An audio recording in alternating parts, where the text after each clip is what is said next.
everybody, welcome to another episode of HP Critical, podcast where my friends and I talk all things gaming. I'm Jerel, and I'm joined by Kelly. Hi guys. And no Gabe today, and Brandon. I'm sorry. I guys didn't hear you. I was too busy playing on my Switch OLED and Metroid Dread. Bars! On top of it. OLED and Dread. You Yes. know, I too, somewhere in this area, have a Switch OLED, and I have not played Dread. So, seeing as I haven't played Dread and you have, although I do have some comments from people who have played Dread, because I did want to talk a little bit about Metroid Dread. So, Brandon, please, how has your experience been with Metroid Dread and the Switch OLED? See, I got prize too. Even though I stole it. Love from it. You. I also just throw out since it's already a flex segment anyway, I'm just gonna throw out that I got these babies in literally yesterday. For the audio only listeners, this is the Metroid Dread amiibos, Samus from Dread and the Emmy, which is like the main enemy. So yeah, to answer your question, impressions, I'll start with Dread. I haven't played every single 2D Metroid, but I have enjoyed the ones I've played. That'd be Zero Missions, Super Metroid, and Fusion. That's almost all of them, but anyway. No, the game is a lot of fun. The game controls feel like absolutely freaking fluid. Everything looks gorgeous. Like they took that 2D gameplay and just rendered in like all the backgrounds. Like it feels like a lived in world and everything.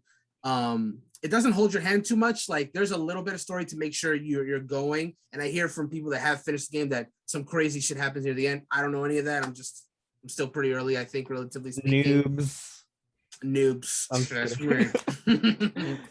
But I'm enjoying the game a lot. It's a lot of fun. The upgrades are coming. It's not easy. It's a fair challenge, I would say. You do have to be paying attention, especially in those Emmy zones, because if those things catch you, it's a one-hit kill. So you gotta sneak by them. And it lives up to its name of dread, because when you're in those zones, especially with the Emmys that can kill you instantly, you do feel that sense of dread. They even the filter of the screen even gets kind of more grainy to give you that attention. The music is understandably creepy. You hear them beeping as they're getting closer and closer to you. It's a very appropriate game from October, I must say, because it does feel quite scary in those segments. So yeah, I'm enjoying Dread a lot. Now, as far as the OLED Switch is concerned, that screen is really something you have to see to believe. It's if you don't play your Switch handheld a lot, I'm gonna echo what everyone else is saying, that it's not gonna be worth it. But if you do play your Switch handheld, oh my God, that screen is like a game changer. First of all, the Switch itself is around the same size, but the screen has been enlarged.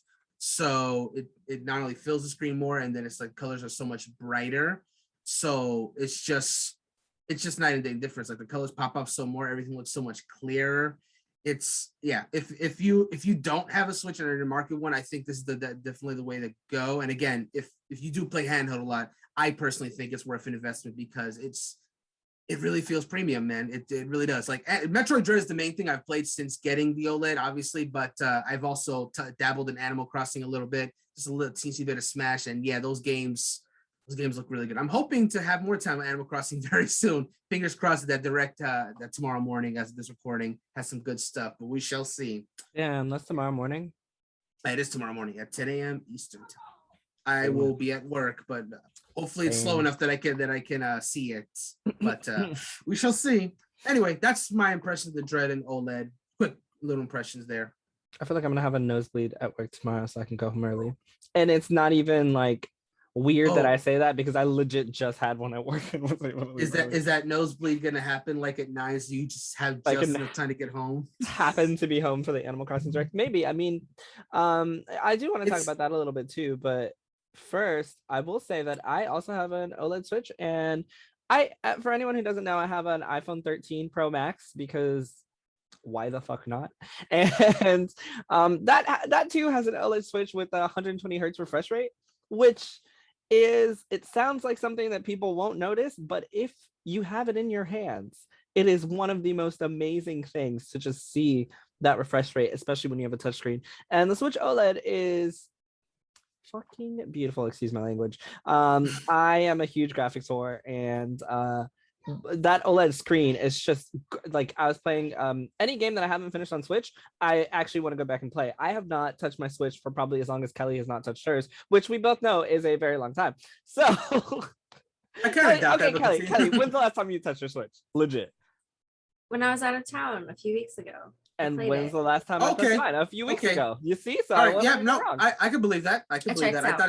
I thought it was longer since Kelly played hers. That's all. That's why it checks out. Yeah. So anything that I haven't finished on my Switch, I am 100% now playing handheld because it looks better handheld than it does on the TV. Like that's just factual. Like I don't even know that I want to plug my Switch into a TV anymore. And I was one of those people that used to always play on television because I was like, ew, the screen's so tiny. Ew, these graphics are trash. Now the graphics are still trash, but they're pretty trash. Like they look so good that it's, you know, it's not even trash anymore. It looks good. It just looks good. I can't say that it's trash anymore because it looks really, really good. And with that, I did say I wanted to talk a little bit about Animal Crossing. The only thing I want to talk about it is, Brandon, what can Animal Crossing do to get you to play again daily? Kelly, did you ever get Animal Crossing? No, right? Okay. I missed the boat. What can Animal Crossing do to get you to play daily, Brandon? And then I'm gonna move right along. Sure. Yeah, it does need to have like some major updates, I will say, because if all they're adding is the roost, which I seriously doubt that's the case, that'll get me to play not even daily. I'll play the day it comes out and maybe a few days afterwards, not necessarily even in succession, just whenever I can gather people to have nice coffee dates. That'd be nice.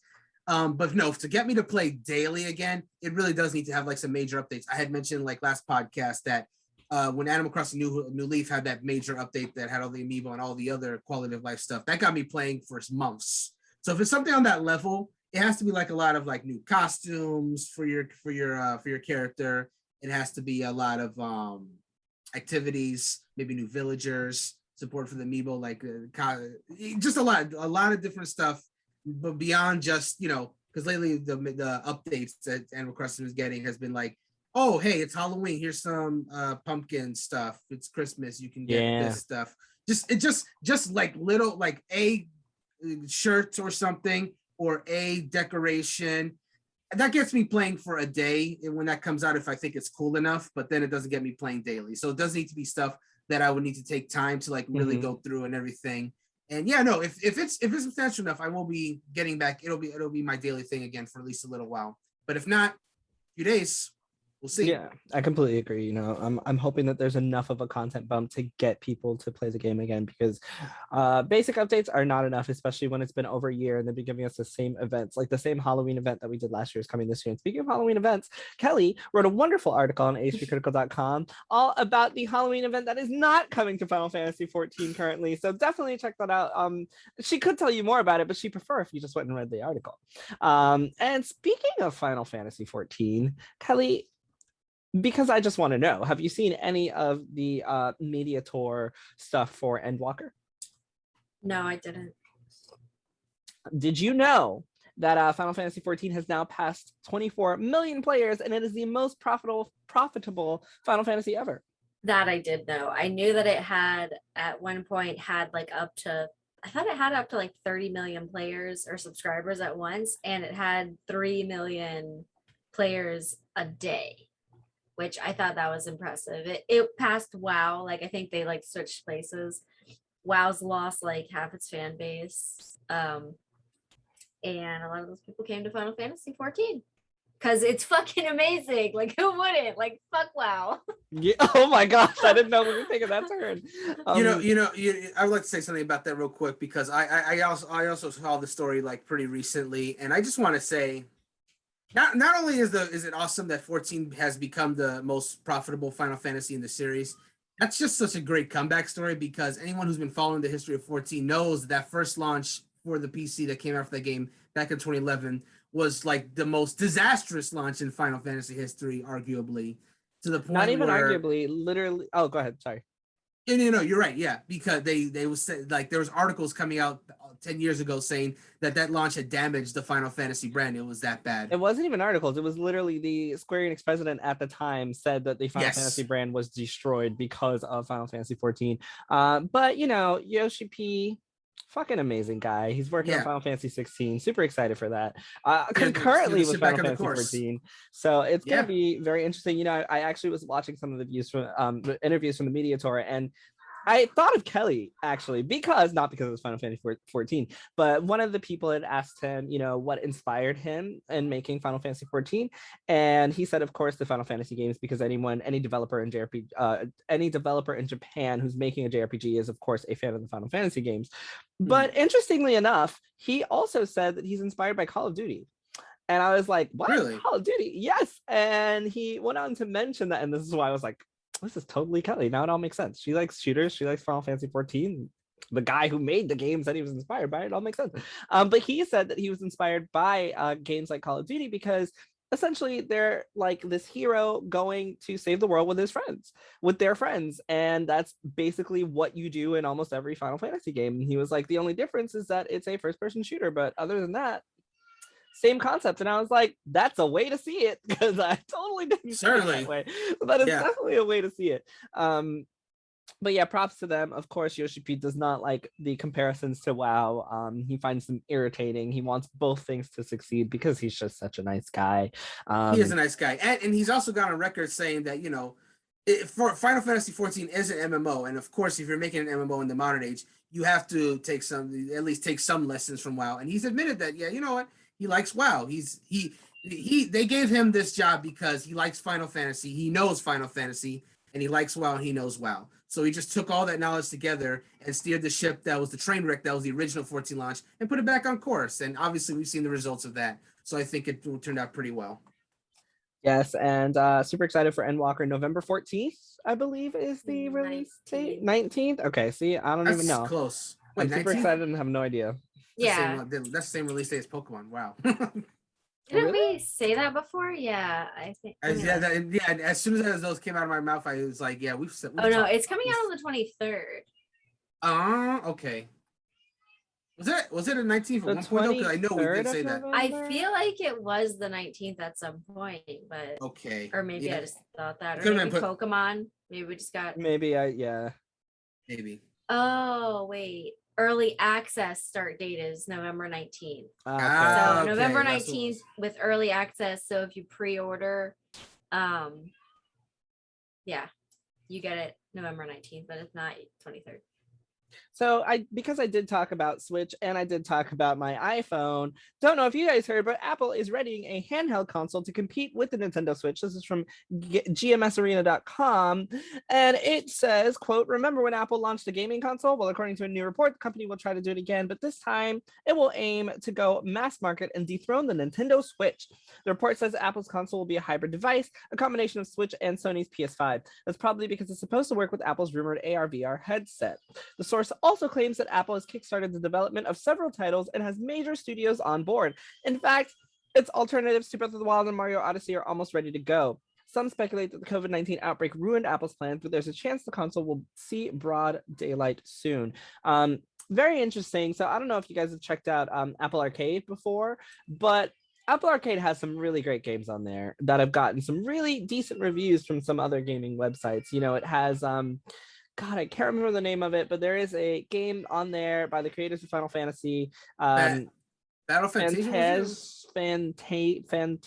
I don't remember the name, but they have a bunch of exclusive titles on there, and they have a bunch of clones of other games on there. There's a golf game on there that people love, so I'm not surprised if this is a real thing. I wouldn't be surprised that they have some, serious studios ready to go behind them, because they also have $1 million ready to throw at whatever studio. Any interest in this? Would you be interested in something like this? I'm sorry, I was trying to look up the name of that game because I know exactly what you're talking about, but I can't. I think it's Fantasian though. Yes, I think that is the name. Okay, yeah. So yeah, pre-Apple Arcade, I would have had like no faith in this thing if I'm being perfectly honest, because Apple, before Apple Arcade, the Apple and both Android and iOS both had like a lot of mobile games and stuff like that, and we've seen a lot of micro consoles like the Ouya try to do like basically take mobile games and put them into like a console format, and it didn't really work out because a lot of people, the whole point of people like playing mobile games is the convenience of playing it on their phone, which they already have on them at all times. But with Apple Arcade being in the equation now and them actually releasing some legitimately good games on that platform, That actually would inspire me to actually take a look at this, because I don't own like Apple products, but I do have interest in the Apple Arcade because I do recognize that there are some good games out there. There's a Castlevania game that came out recently called Grimoire of Souls that I'm hearing good things about as well.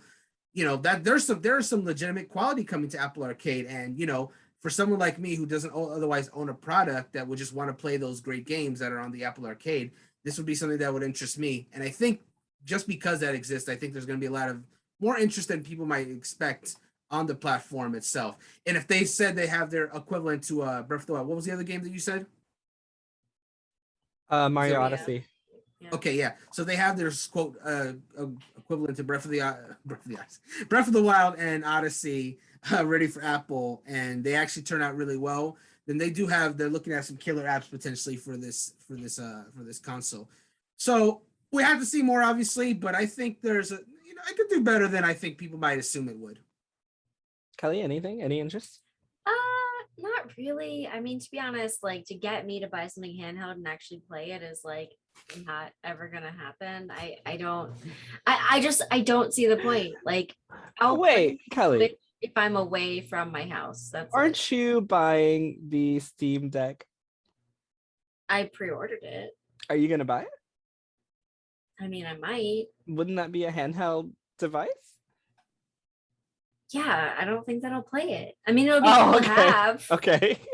It'll be cool to have if it even comes out. If it even comes out, and I'm supposed to get an email about it and order it. I don't even know if that'll happen. Like, it's not like I've put down the $500 yet. So whatever, we'll see if I get it when it comes out or if I still even care. But like, a handheld console is just not something that is interesting to me, and I think that just making mimics of really popular games is kind of uninspired. I mean, they're like, oh, we have our equivalents to these games. Like, make your own fucking games. Like, like come up with something new. Like, why are you copying whatever they're doing? I mean, I guess because Nintendo is super successful and handheld makes sense. It was rhetorical. I'm not really asking, but like, do something new. A handheld console is not new. Like, you're announcing it after the Steam Deck, after a brand new Switch just came out. Like, I guess maybe they're riding this wave and that might be a good idea, but like, how many handheld consoles are they expecting people to fucking buy? It better come out before one of them. Like, I'm glad you brought up that. Money's gonna be spent. I'm glad you brought up that point, because as you were talking, something just occurred to me as well that I didn't consider until just now. And it actually reminds me back in like 2010 specifically, when the Square Enix Nomura had the audacity to release 2 new Kingdom Hearts games, one on DS and one on PSP, and both of them be connected to the overall story. Boy, am I glad we don't live in those days anymore, but that's an aside. But basically, yeah, we're in an age where if someone's enthusiastic enough about the game industry, they'll buy multiple consoles. They'll have a PlayStation, they'll have a Switch or an Xbox. Most people, like, if you're like into the games, like you don't want to like miss out on the exclusives, you'll have more than one system, is what I'm saying. Handhelds is not as common for people to have more than one handheld system, because the whole point is to take it with you. No one wants to be taking a DS and a PSP with them when they're going out. It's like, you're gonna pick one. And to be honest, they're not that cheap anymore. Like, they're Not like $300-$400 No. now. The Steam Deck is $500 for even just the mid-range one. It's not like just buying like, oh, this Nintendo DS for $200. It's like, we're talking a different tier here where it's handheld and that's great, but like, how many of these am I gonna buy? Like you said, am I gonna have a Switch in one pocket and a Steam Deck in the other and be playing on my Apple? Like, I don't, I know.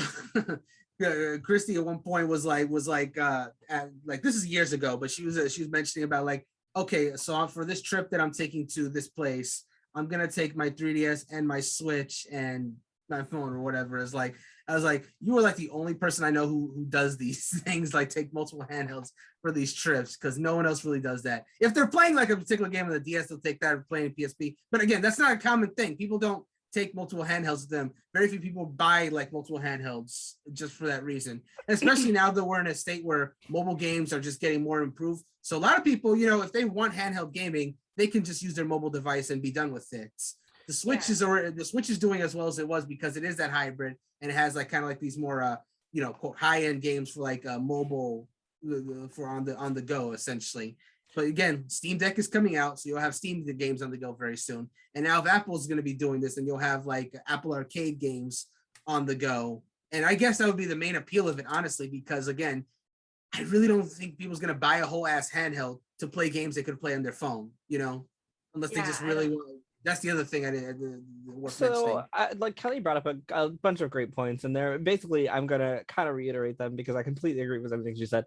The first thing is how many handhelds, right, are we gonna purchase? Because the Steam Deck works, I think, because it works specifically for someone like me, because I don't do PC well, right? Like I don't want to, I'm using my laptop now. Like I don't have a dedicated desktop and a desk where I'm going to sit down. There's and like a need, you know what I mean? Like you would need that. The Switch is like the only way to play Nintendo right now.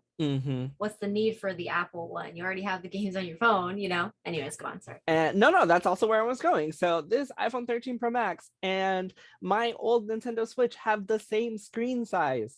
Legit, this is the screen size of the Switch. Like it just add fucking side things and like the screen size is exactly the same. So I don't need to buy an Apple style console because I'm already using my phone to do the same thing. So it wouldn't make any sense. Now, unfortunately, now the screen is actually smaller than the OLED screen because, you know, the OLED screen's bigger now. But this phone is literally the same size as my Switch, which is fucking, first of all, ridiculous. But secondly, it's a powerhouse. It is literally going to play anything on Apple Arcade already. Not to mention, if you want to play on your TV, you can go buy an Apple TV for like $100. I don't know how much they are, don't quote me, but you can buy an Apple TV for like $100 and plug in any of your controllers, your Xbox, or I don't know about Xbox, but I know all the PlayStation controllers, including the PS5's DualSense, all work with Apple TV. So you can just play it like it's a real console on your TV already. So I'm not sure if this rumor is, you know, gonna be, you know, confirmed. I just don't see who would buy it. I don't know who the audience is for it. It's just so weird. And you know what is interesting?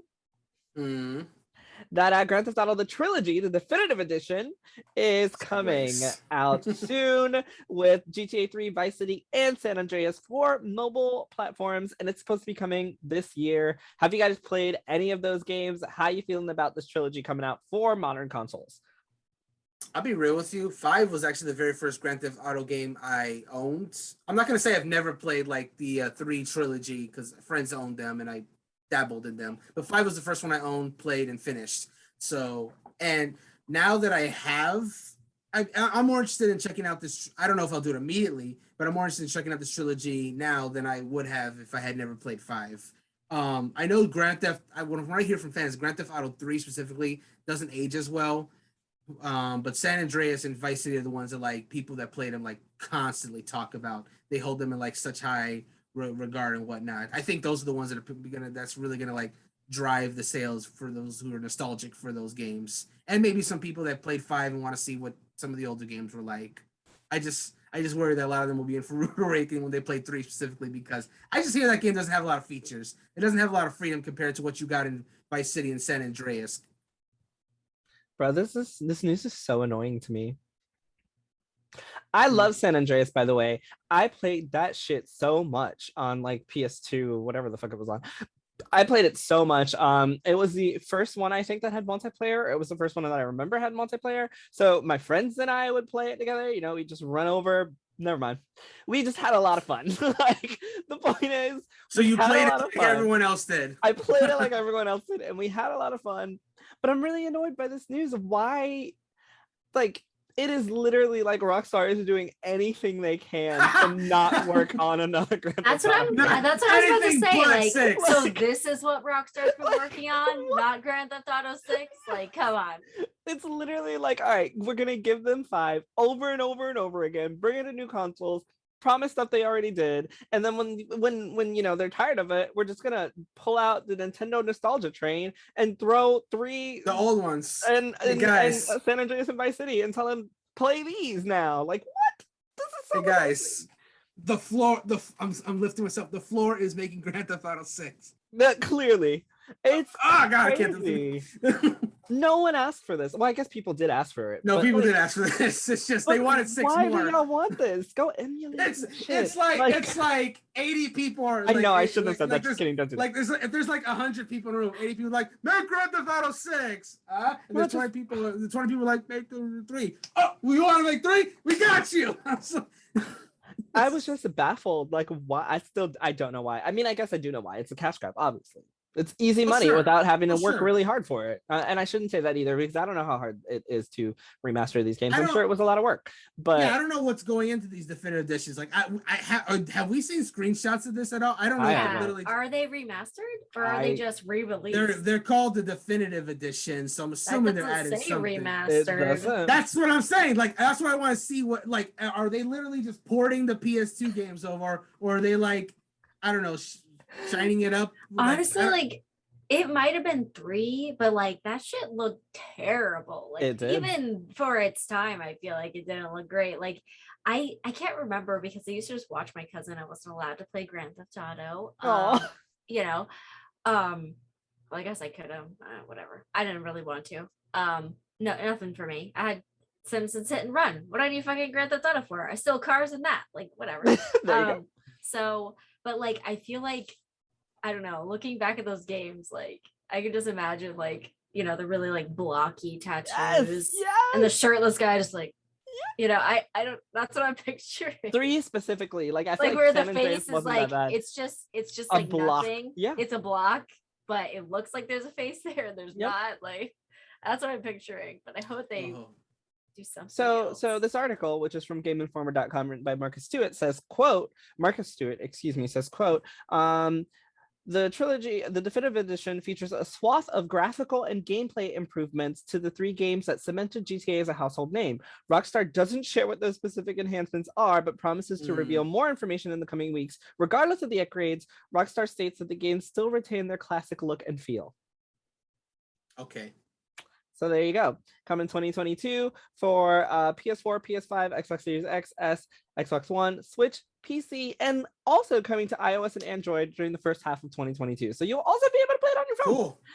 I don't like hearing that it retains the same classic look. I also want to know what the upgrades are. I don't like that they're not telling me. What are you doing? Just a quick note. It's crazy that that you can run that on your phone.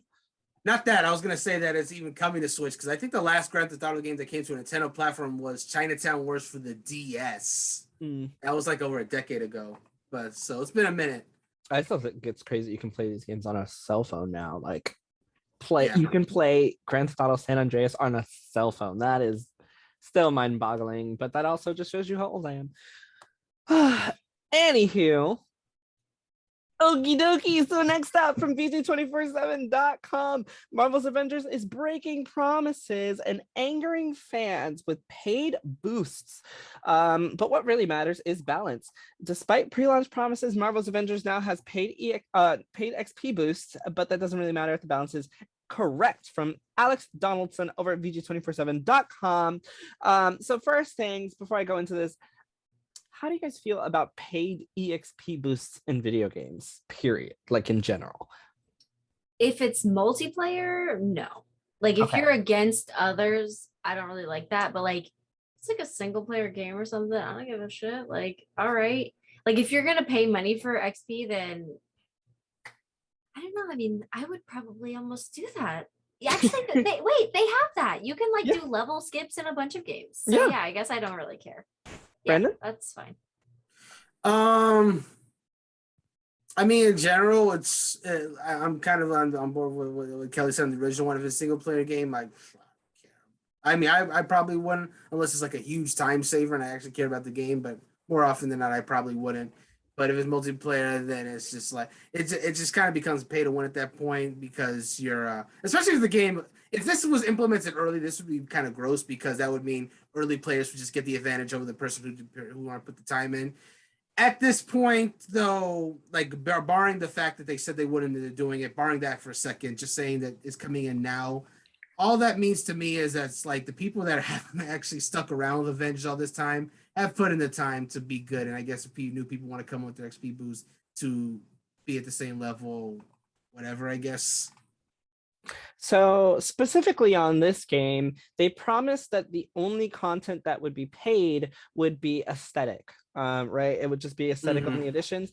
And technically, some people are saying now they've broken their promise by offering these EXP boosts, which are going to ostensibly allow you to level up quickly and access endgame content fast, right? And like Kelly said, that's in other games. But the problem is there was a promise that this wouldn't happen. And now it's happening. And Marvel's Avengers is a multiplayer game that you can play with friends, but you play cooperatively with friends. So I'm assuming that would make a difference. Like you're not necessarily going against anyone. So your XP boost is only going to help your friends. It can't really hinder anyone in the online stratosphere, but this is also me guessing because I haven't played this game literally since launch.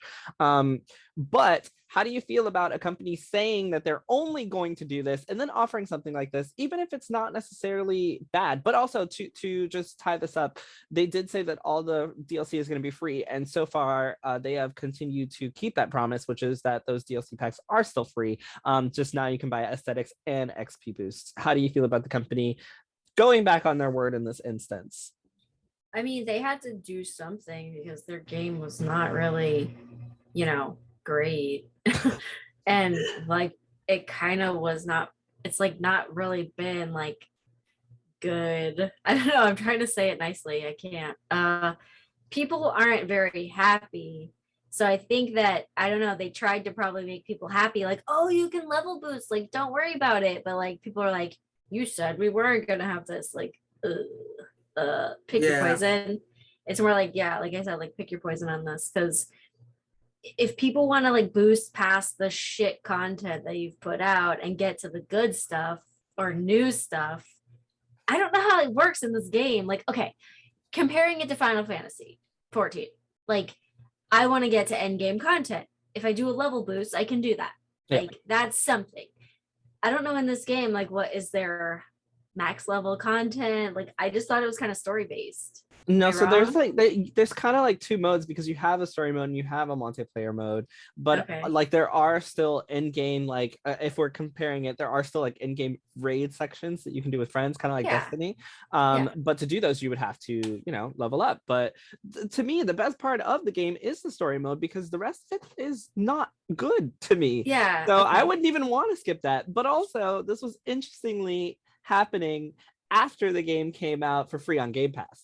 So a lot of people are speculating, maybe this is their way to make some extra money while they've got all these new players that are playing it for free. So maybe it's not even a nice thing, or maybe they just want everyone on Xbox to be able to catch up and start playing some of the end-game stuff that they're working on. It makes sense when the game's been out for a while that people don't want to have to grind through all of that content to get to the end game things. I mean, that makes sense to me.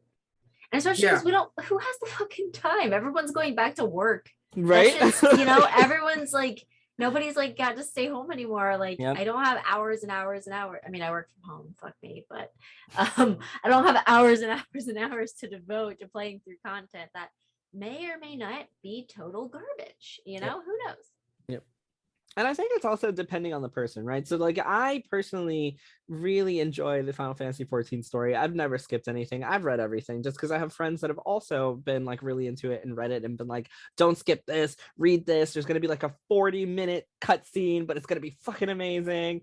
And like, I'm one of those people that will watch and read all of that. And that makes my progress twice the time as someone else who is just going to skip everything. And I think that's totally okay, because if you just enjoy the gameplay for what it is, you shouldn't have to, sit through a bunch of quests between Heavensward and base game and Heavensward, which I mean you have to do anyway. But like there are story skips, right? So like there's a bunch of content that MMOs get that is kind of just bland, and the fact that you can skip through that if that's your thing is awesome. Now Kelly and I are able to play together, and I've been playing for years, she's been playing for months, and we're still able to do high level stuff together. I'm a level 71 now, so I'm coming for you. You see so like and you used some story skip? No, oh, you didn't? You used a level skip? Yeah, so I'm in Stormblood I didn't use a skip at all. Oh, so you just she just blasted through. I'm just 2 grinding, expansions bitch. in I'm just months. grinding. Like, that's amazing. She could have. I think David used one, right? I think Yeah, David he used the did. story. Yeah, so like, Cheater. no, it's totally fine. Our friend David's able to just skip on just to play with us, and I think that's totally Yeah. cool. So I don't think people should complain about this. I don't think it's a big deal. It's not a detriment to anyone. I'm sorry, Brandon. Did you have anything to say on this? Not too much more. Just to say this, that on the surface, the idea of having the level skip is fine. Again, it's an optional thing. If it gives players the option to do that content, like no one's forced to use this by any means. You could just totally just do that time to level up and get up to your friends if that's why you want to do it, or you just want to get to, again, quote, the good content of Marvel's Avengers. But as far as the whole thing about them saying that this was going to happen and them doing it anyway, I mean, again, it's not a huge deal, but this game already has so much ill will from fans who just, it was disappointing. It wasn't what they wanted. Let's just be real. And then there's very few people that have really stuck with it. So adding this on top of it, it's just, it's already piling onto it to what already it has. I feel like that if this game had been like a big success, something like this, some people would have been like, oh, that's kind of gross, but they would be like, whatever, fuck it. But because this game already has like all this like bad press and bad will, people just use like, oh shit, another reason this game sucks. Don't play it. It is what it is. I guess them going back on their word to actually answer the question, that is kind of shitty. But like you said, now it's free on Game Pass. It's like, are you really complaining that they're trying to make some money? You're getting it for like, I mean, I guess if you paid for it, you'd be kind of pissed. But I paid for it full price. Yeah. I actually did not pay full price. Just kidding. Who bought it for you? Just kidding. I bought it myself. I just got discounts. Okay. 5-finger discounts. What? Oh no. Just kidding. I don't even. Where those fingers go? It wasn't me. No. Okay. Figure that changed face. I don't even know how to follow that. Anyways, my face is like turning as red as Jerel's. As Jerel's. Yeah. It's going red. Oh my god. Kellie's super red right now. Oh my goodness, that's great. That happens. What a okay. Wow, that was unexpected. Woo. My hands are so pale. No, but seriously, I don't know if I would have wanted to pay full price. No one steals video games, by the way. We don't. Yeah, we totally. I give people video games, to be honest. I do the opposite of stealing them. I literally buy extra. Phasmophobia. Oh yeah. Literally, she gives us phasmophobia. Yeah. Anyways, but anyways, let's just. I gifted her Final Fantasy VII, and guess what? Both of us are not playing the games we bought each other, so there's that. I think I saw a spoiler for Final Fantasy VII. Why would you do this to me? No, I was just looking at pictures of Sephiroth. Stop whatever. Searching stuff until you finish the game. Well, I wasn't searching anything. I was looking at our reaction video to Sephiroth, and as I scrolled down in the suggested videos, it had something, and I think, does it have to do with Sephiroth? Because I'm pretty sure that I saw something, and I'm like, is this real? I mean, there's a lot of things that have to do with Sephiroth, so I don't know what it was. Yeah. Okay. But now I played Fortune Street last night, and Sephiroth was there. Well, see, he's everywhere. He's in Smash, he's in Fortune Street, like he's everywhere. I'm not complaining, but I sometimes forget that he's a bad guy. I mean, once you find out more, maybe you won't even think he's a bad guy. Who knows? Well, I mean, I'm not that I'm saying I'm not into that. I'm just saying that I think he's going to do things that are bad, and Cholo. And they're not to me, so that's the real problem. Yeah, so I'm gonna move on from this, but okay. The last thing I was gonna say about this is the only time that I don't like when games offer EXP boosts on sale is for things like Tales of Arise, because that game leveling is really hard in it. Like it is not like you will take hours of grinding to level up, and then there's this just little enticing like $5.99 XP boost just sitting on the PlayStation Store, and it's like, why the fuck y'all made this game like this? Like I don't have the time to grind. Like fuck you guys. But I also spent $60. I don't want to spend another $10 on some shit that I could do on my own. That's the only time that I don't like EXP boosts, is when they make it like hard and you don't have the time, so you're kind of forced to like, and you're not forced, like they're not, they're not forcing me, but every time I go rest, there's this lovely little DLC thing, and it's like, hey, come buy this or come do that. Well, it makes like, I don't know what kind of game that is, but it makes sense with like a Final Fantasy 14 or maybe even, you know, what was it, Marvel's Avengers that was doing this. Like, it makes sense if there's raid content and content that's not really the same all the time. Like, you can do these raids and they won't be the same. Like, it makes sense if you're trying to level skip to like grind through content when there's thousands of hours of content, you know. But in a game like Tales of Arise, how much content? They don't want you to be able to just, they want it to be hard, so you're playing it for a long time. This game is already like 150 plus hours to finish. It is a long ass single player JRPG. Like, okay, well then never mind. Like, fuck. I literally am like 35 40 hours in, and I was talking to friend of the show, David, and who was on the podcast, and he was like, because I was checking out his review that he wrote for Tales of Arise, which you should also check out, and he was like, where are you? And I told him, he was like, you're only 1/5 of the way there. I was like, bitch, it's been 40 hours. What do you mean 1/5 of the way there? I will never finish this fucking game. It's crazy. And so now I just want to buy EXP boost because they're right there and I don't have all the time.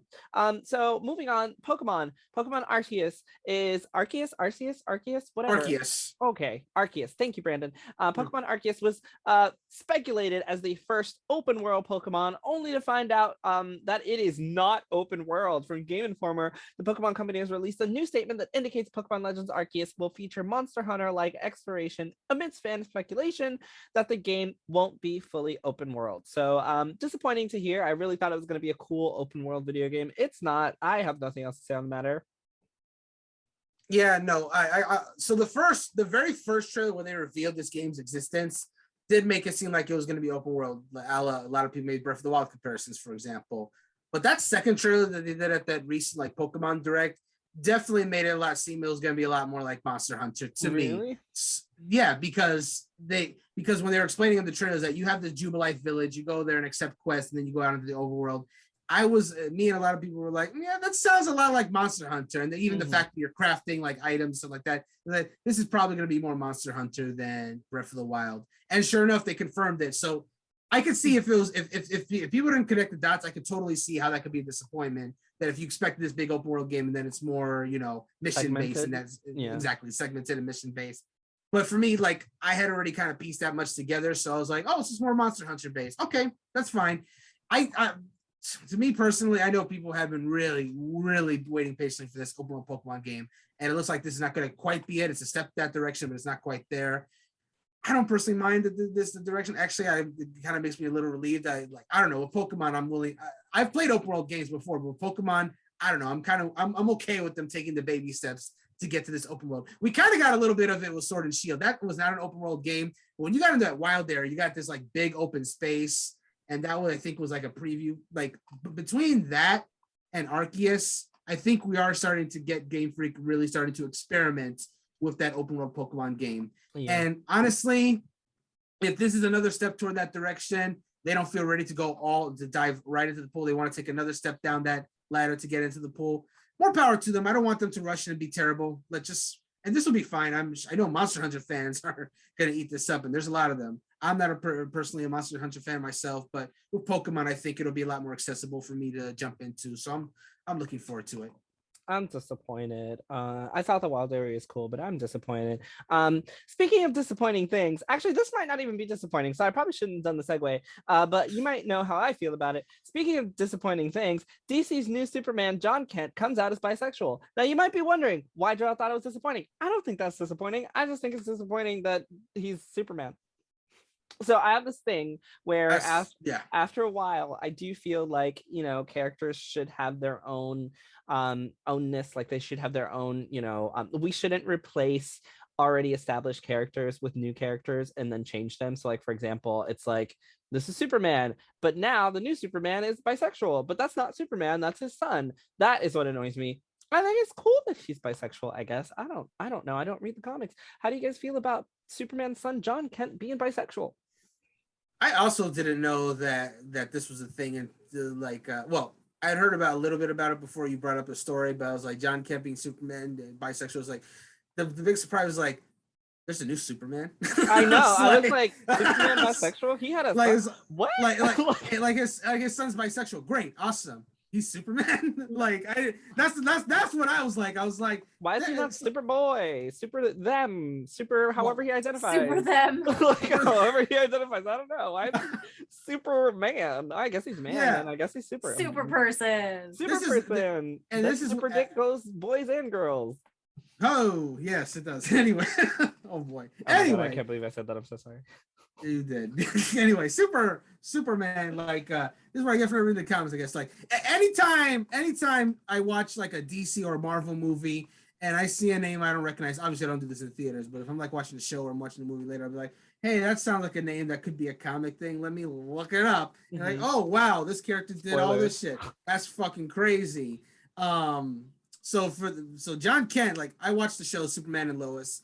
In that show, Superman and Lois have twin sons, Jonathan Kent and Jordan Kent.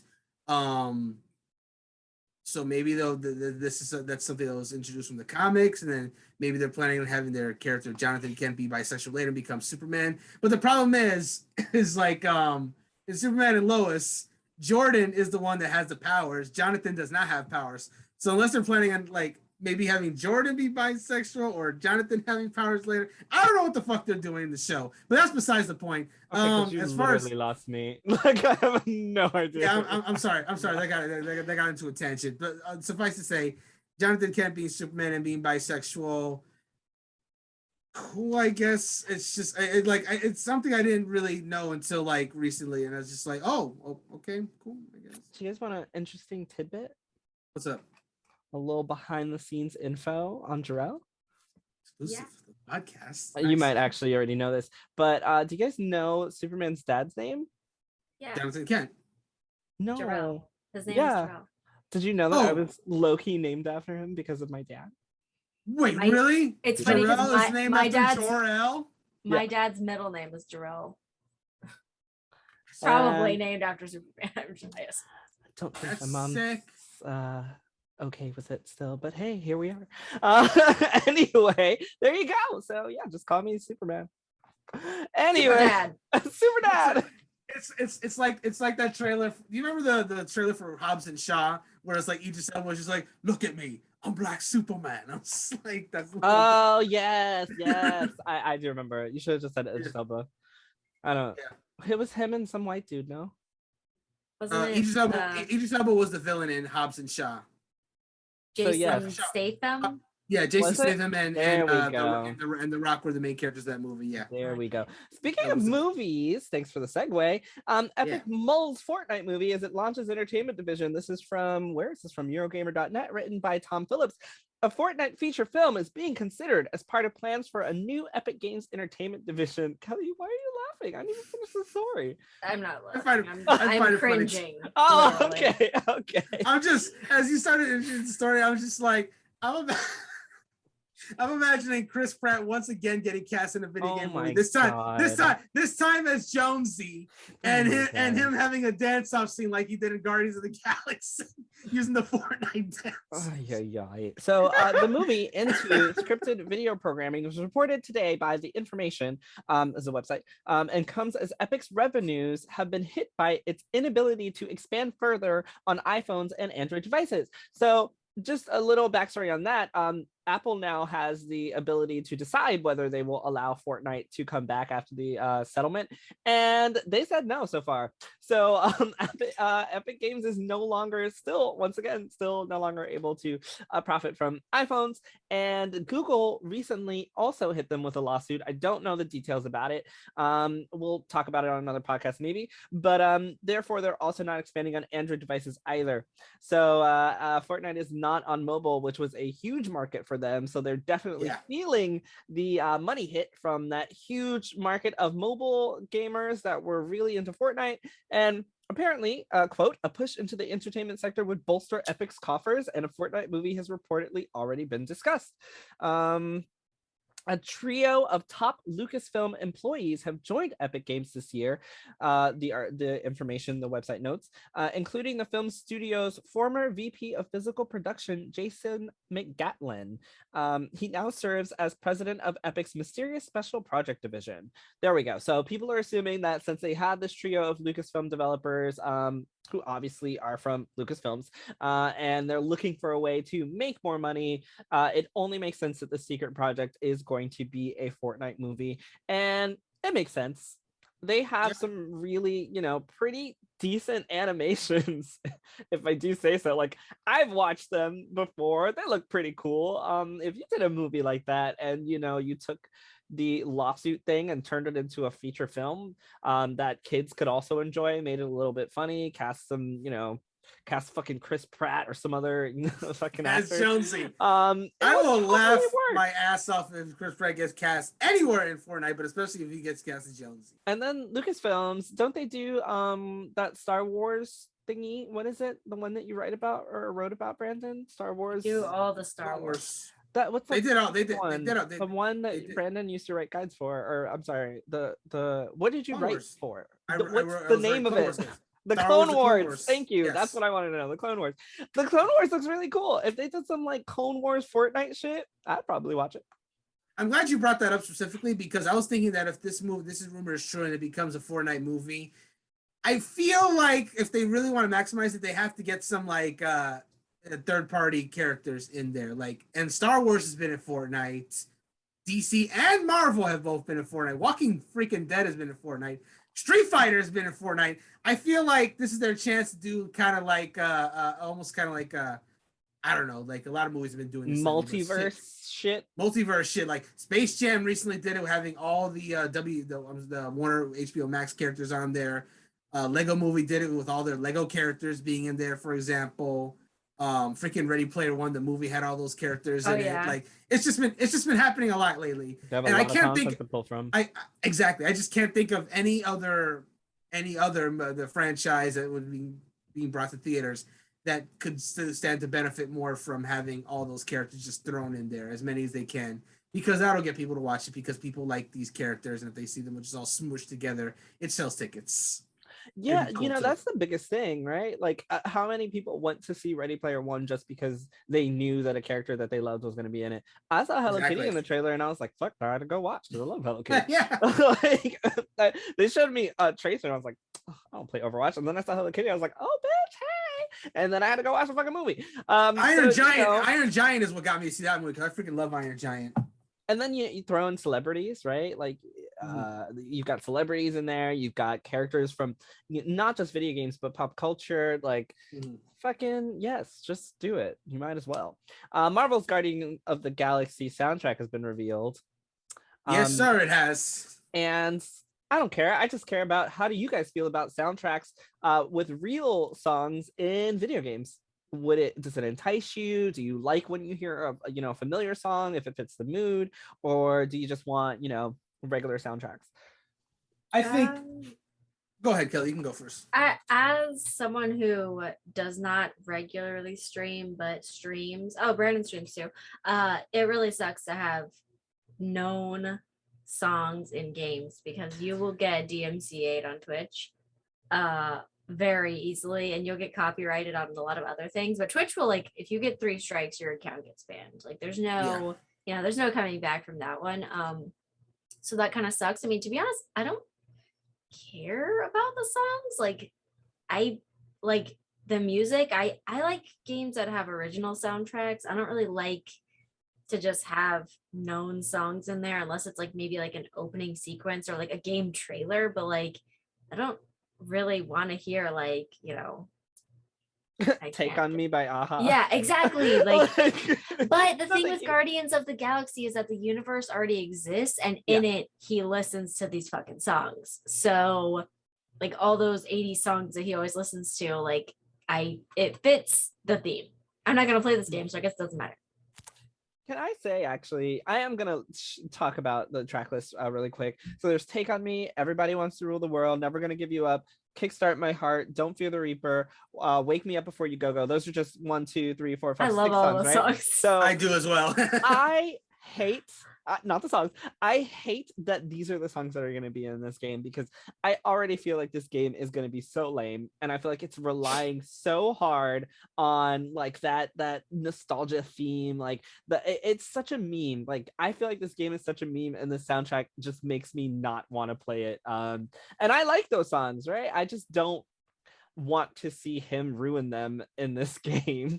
It's so annoying. But I will say one of my favorite games that has like an actual soundtrack with real songs in it was Lollipop Chainsaw. I don't know if you guys have ever played Lollipop Chainsaw. You play as this cheerleader who with her boyfriend whose head is a zombie, and you go around killing zombies with a chainsaw. It's fucking crazy. It's fucking great.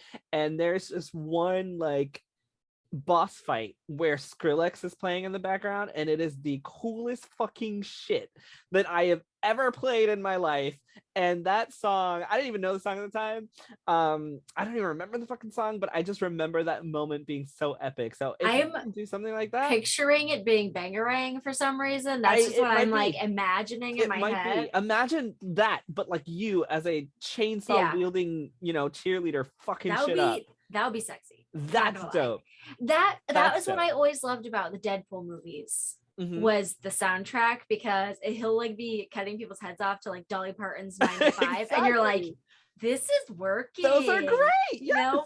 And then I think they did in Deadpool 2, I think they did some Skrillex actually. They did some dubstep music, I think so. Which it's fucking intense. It always works. It always works. But the 80s music, it will work. But like Wake Me Up Before You Go with Star-Lord and those really bad graphics, I'm just like, nah, can't do it. It depends on the context, of course. But they all those songs are like kind of on the same thread. Like in 80s, like like where's the different stuff? But like I said, that's like Star-Lord's whole fucking thing. He listens to the songs that his mom made the tapes. Like that's the whole thing. Brandon? Yes. So first off, I want to just say this real quick. As far as the soundtrack is concerned, I just want to point out that they have said that you don't need to have any of these licensed songs in the game. Like they do have like a streamer friendly mode, basically, where you can just put like where it's just silent. No, not silent. Like that's the worst.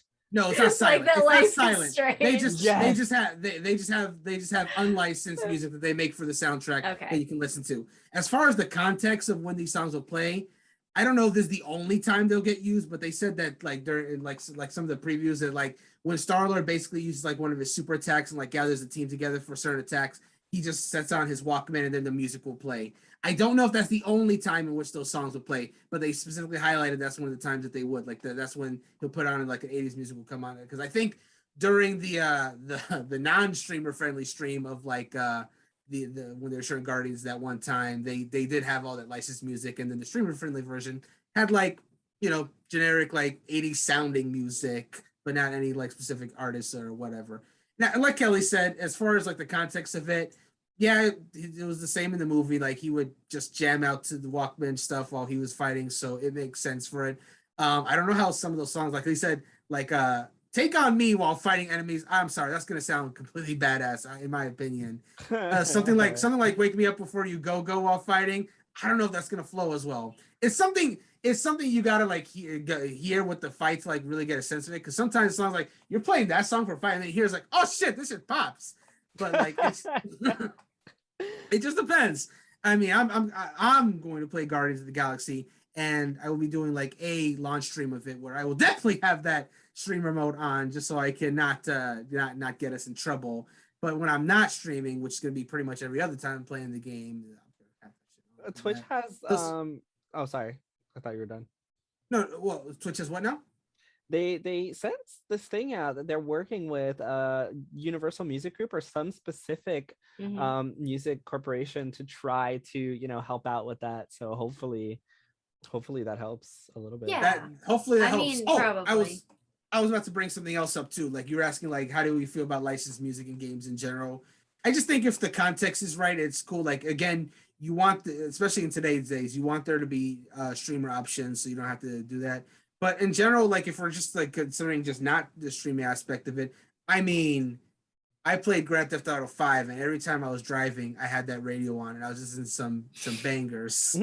And like, I feel like what really makes the Grand Theft Auto soundtracks great is just that the music that the songs that they choose. I know a lot of people, for example, we were talking about the trilogy earlier. Like a lot of people love the soundtrack of San Andreas and Vice City. It was iconic. They picked songs that really resonated with a lot of people.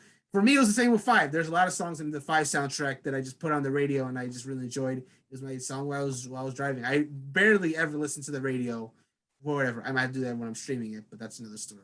But you know, as long as there are options, I think it's a good thing. It can be good. It's something that everyone can do because that's expensive to license those songs, especially for a video game. But when you can't do it, Square Enix is making all the money from Final Fantasy 14, so they can totally afford it.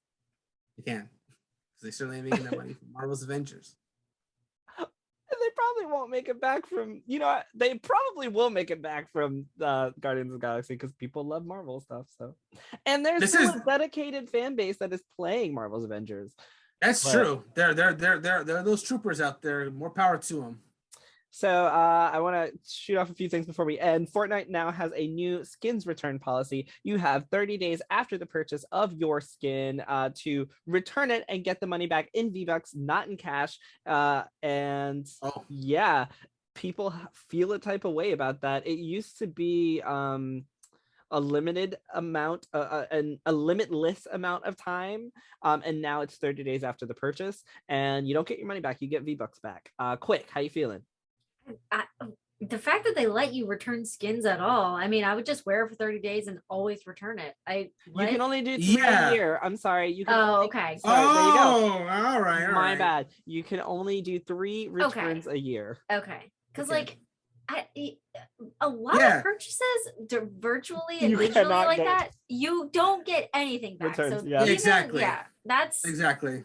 I guess 3 a year because people just abuse it. People just buy them, wear them for 30 days, and return them and get V-Bucks, and then just buy something else with it. Yeah, people will buy their Mandalorian outfit, just go shoot people, get some screenshots or a stream or whatever, and be like, okay, give me my money back. I'm done playing the Mandalorian. You just switch to something else. I feel like the fact that they're giving you anything is like, all right. It's one thing that if you had it unlimited and because 30 days, sure, it's less than what you have, but like Kelly said, it's awesome that it's even an option. I'm just looking at it like from an objective point, but like, it is shitty that when you always want things to be better for the consumer, not worse. So, but that's also pretty good anyway. So Epic Games has finally credited Innersloth's Among Us for Fortnite's imposter mode, and they have finally teased a collaboration. There was a series of tweets in which they said, hey, this mode's really cool. It kind of inspired us. Maybe we should work together. And then Innersloth's Among Us was like, hey, that sounds cool. Have your people talk to my people. And so it looks like we're finally going to get an official Among Us collaboration in Fortnite. Also, Fall Guys was considering doing a red light, green light section for their game, and after Squid Game, they scrapped it, and after Squid Games has come out, they are considering re-putting it back into the game. So hopefully that's going to happen. That's really cool. Anything really quickly on those two before I move on? For the first story, cool that turned around, that it came around that way, and that they're actually collabing. That's neat. Second story, awesome. I think that's gonna work out to the having like really good timing to a mode that otherwise may not have done as well. Because Squid Game is really hot right now. Everyone's watching that. So literally, I have the red light, green light song in my head from TikTok. Oh no! Like playing it over and over. That's the song that plays whenever the pink hoodie people are stuck in my head now. But that's another story. So Microsoft is also reportedly thinking about letting users repair their own devices. The company behind the Xbox is taking its first steps towards giving users the right to repair. This is from GameStop.com. This is going to be the last thing we're going to talk about. Next week, we're probably going to talk about a few more things, and they are going to include the trans employees of Netflix are planning a walkout. There's also a character that's being removed from an NFL game for trans and homophobic comments, even though he had wonderfully racist emails that nobody gives a fuck about, apparently, because it only matters if you're transphobic or homophobic, and some other great, wonderful topics that are going to make us really upset. But yeah, let's end with the fact that Microsoft is reportedly allowing players to repair their own devices. How would you guys feel about this? I think I mean, that's great. I don't think repairing them is really something that I would be interested in, but I cleaned out my PlayStation and it worked a lot better. My PS4. People need to be able to open their devices without voiding their warranty. I mean, I know that, you know, you can obviously tamper with things, but like just to be able to clean it out, you should be able to like open it up or make it to where you can open it without taking off the fucking stickers and voiding everything. Because it's not really fair. I mean, I guess I've had the same PS4 since literally the year it came out. So I'm cheap as fuck. But still, I think people should repair their shit. But at the same time, I probably wouldn't try to do it because I'd fuck it up. Same. So they're reportedly going to be allowing people greater access to parts and documentation by the end of 2022, which will allow them to be able to go in and work on their own stuff. That's cool. It's a really you can deal. work on you can work on your own PC. I mean, whatever. It's Microsoft. Fuck it. Do it. Brandon, anything really quick? Not too much. Neat that they're allowing this. Cool. All right, cool. I think it's pretty cool too. I like Kelly will probably never do it myself. I will just send my shit in. But the fact that they're providing parts and assets that are only available in Microsoft to the public in a sense is really dope of them. And even like the PS5, right? It's really cool because you can just open that shit up and go to town. Like essentially they made it so easy to open. You can install your own SSD. The same thing with the Xbox Series X. It's I don't know if I'm not going to say that because I don't know how easy it is to open because I've never opened it. But everything has an opening and everything also has an closing, ending, whatever. I fucked it up. And with that, thank you guys for listening for another week. Thank you, Brandon and Kelly. It was wonderful. We got through a lot of stuff this week. Lots of high tension things that are going to give me high blood pressure next week. And with that, good night, everybody. Bye. Good night. Bye. Good night, everyone.